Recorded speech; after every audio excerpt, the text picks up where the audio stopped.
Hey, what's going on guys? Arekkz here, welcome back to another video for Borderlands 3 and I'm back with another build guide. This time we're turning our attention back to Flak with a kind of a 2.0 version of my first build. If you guys saw my last build video, it's still really solid. If you guys are playing through the game and you're working out how to spec down his trees, then that build will still yield great results. You can rip through enemies, you can work through content, but now that I've got to endgame, now that I'm farming Mayhem 3, farming bosses, I realised that there are a few things I needed to adjust, and having done so, this build is now absolutely insane. It melts through enemies, it melts through bosses. I mean, just look at this.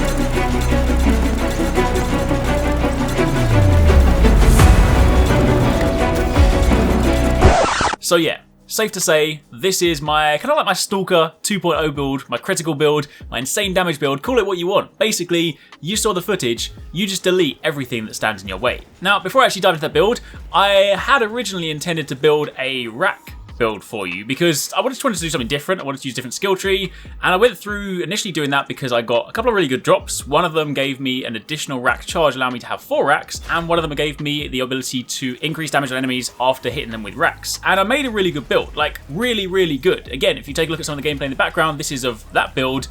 It rips through enemies, deletes bosses. It's pretty solid, provided you're playing in Mayhem 1 and 2.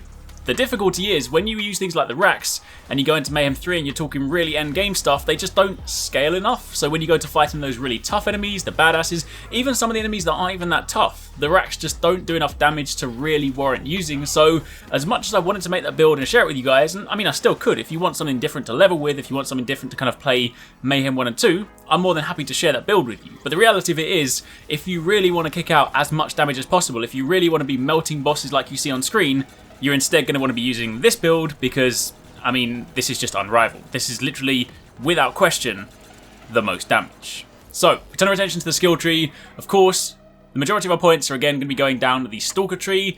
We have Fade Away. I'm not going to go over these too much because if you saw the last build guide, you should be familiar with these. I'm just going to kind of talk about the ones that I chose because that's ultimately what matters the most. Fade Away is your core skill here because again, you go invisible and then you have the ability to land critical shots. But what we've done this time around is we've actually equipped Gorillas in the Mist. I didn't have this in my last build because I was more focused on like the initial burst from those first 3 guaranteed crits. But in reality, especially when you see some of the weapon choices, losing some of that crit damage, but for the fact that you can maintain that stealth status means that you ultimately end up getting more crits out, and that's going to be integral to this build. So this is actually a skill that, while I didn't necessarily use it too much in my first build, it is without question something you want to be using now. It means you can maximize the stealth uptime for the entirety that skill is active, you're invisible, it goes a long way. On top of that, the other mod we'll be using is Unblinking Eye. Again, same principle, successive hits on the same target, increase Flak's critical damage per hit, and Unblinking Eye resets every 3 hits. So this, as you'll see, we're going to be getting a lot of crits, is going to be pretty important. Now going down the tree, of course, on the top line, we're going to be using Furious Attack. Again,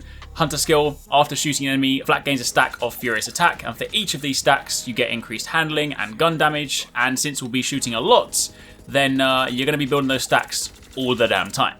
On the second line, we're primarily going to be spending points in Overclocked, maxing this out because this gives you an increased fire rate, faster fire rate, more damage. It's kind of a no-brainer. We will also be spending some points in Eager to Impress, mainly because we just needed to spend something to like push the tree down. This isn't inherently a bad skill, but this is more so kind of just to fill the necessary point threshold. So 4 points in this. This is a kill skill. Whenever you kill an enemy, your action skill cooldown time is reduced, which is handy because the more frequently we can use Fade Away, the better we are. On the third line, we're again going to be using Turn Tail and Run. While moving, Flak regenerates his health and gains damage reduction. Meanwhile, when standing still, you get increased gun damage and fire rate. On the next line, we're going to be using Hidden Machine. So when an enemy has no target or is attacking a different target, Flak deals increased damage against them. And when you're invisible, they're obviously not targeting you. Plus, we have Fast and the Furious. So this one is whilst you're above half health, you get increased gun damage and movement speed. I've got a couple of additional points in this thanks to my class mod. And then finally, we of course have the Power Inside, where Flak and Flak's pet gain increased damage when Flak activates an action skill. And if you're at full health, the increased damage is doubled. So that is basically where we're going down this tree. And then for Jabba, again, we're using the Gunslinger Jabba simply because When you're accompanied by this, it gives you increased movement speed and critical hit damage. So this is basically the one. Again, as I said last time, it's not really a pet-focused build, so we're not really worried about what he actually does in the battlefield. Of course, you can still get him to fire rockets, but basically he's just here for that stat boost. After that, much like last time, we're still going to be spending those 3 points in the blue tree, the master tree, just to get that flat gun damage increase. These ones, don't worry, I didn't actually spend the points there. That's just, again, from my class mod. Basically, in the blue tree, just spend 3 points here. That's all you need. Everything else, we can turn our attention to the orange tree. For this one, you're of course going to want Leave No Trace. Again, when you score a critical hit, there is a chance for 1 ammo to be returned to the magazine, which is very important to this build. Plus, you also have the Interplanetary Stalker. So again, this is a kill skill. Whenever you kill an enemy, you get a stack. And for each stack, you get bonus to all damage dealt. Plus, there are of course those additional stacking bonuses, depending on the type of enemy that you killed. On the next line, you're going to be using head count, where whenever Flak scores a critical hit, there is a chance for their action skill cooldown to reduce, which again is useful. I mean, you'll be doing a lot of crits, you'll be doing a lot of headshots, and anytime we can get fade away back quicker, it's again going to be good. This one, Two Fang, Flak has a chance to fire an extra projectile per shot, also very handy. More projectiles, more damage, it's a no-brainer. And then finally, you'll be spending 3 points in Big Game, where Flak's hunter skills become much more effective and have a longer duration. Now, there is a variation of this. If you guys prefer, you could drop the flat damage in the blue tree and instead spend some points and go down into Galactic Shadow so that you get increased critical hit damage and the enemies are less likely to attack you. So that kind of works out. You can obviously do that if you want to, but from my testing, this seems to have just worked out pretty nicely as it is. So I haven't really felt the need to do this, but that is of course a different option if you want it. But for the time being, that is how you want to spend your points. Now, if we turn our attention to the gear, this is slightly more gear dependent. Not too much, you can still, largely speaking, use what you want, but you kind of want to make sure you have, in fact, you definitely want to make sure you have a Jacob's weapon, because a lot of the Jacob's weapons have the additional bonus where critical hits return 2 bullets to your magazine, or a number of bullets.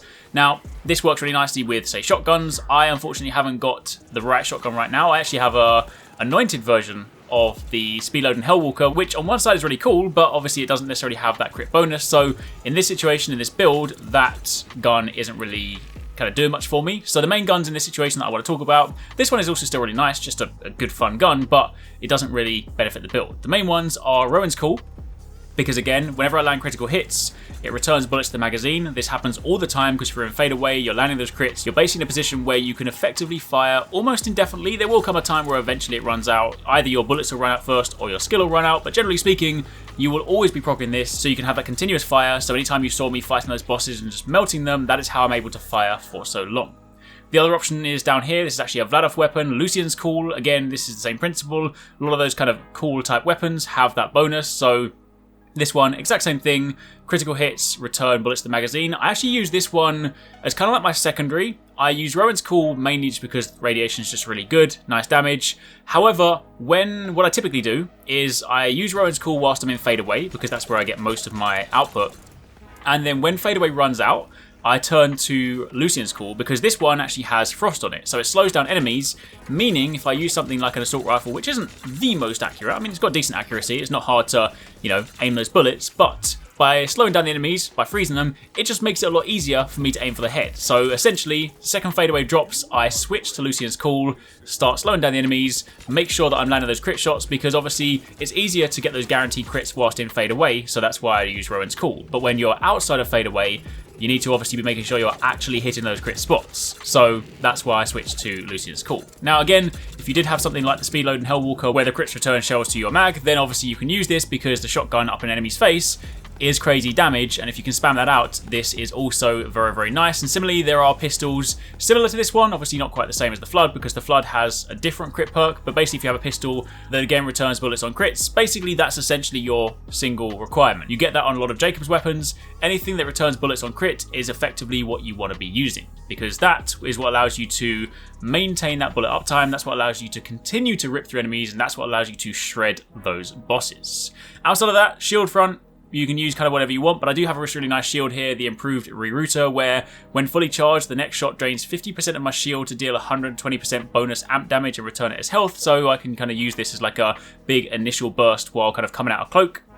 For the class mod, I have this one. I still haven't really found a better one since. All the like level 50 class mods that have been dropping just haven't really been giving me the skills that I want, so I still use this one, give me points in those 3 skills. As for the grenade, I'm still using Stormfront just because if enemies tend to have shields, it's just a great, easy way to rip shields, throw it into a crowd.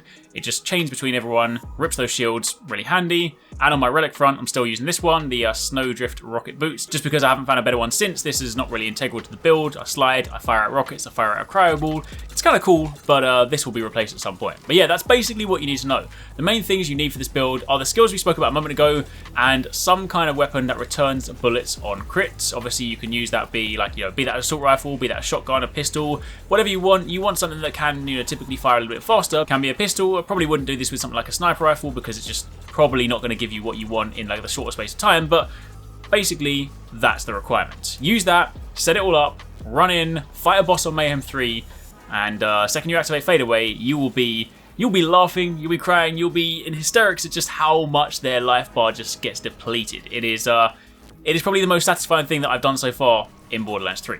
So, hopefully you guys enjoy this, hopefully you guys found this 2.0 build useful.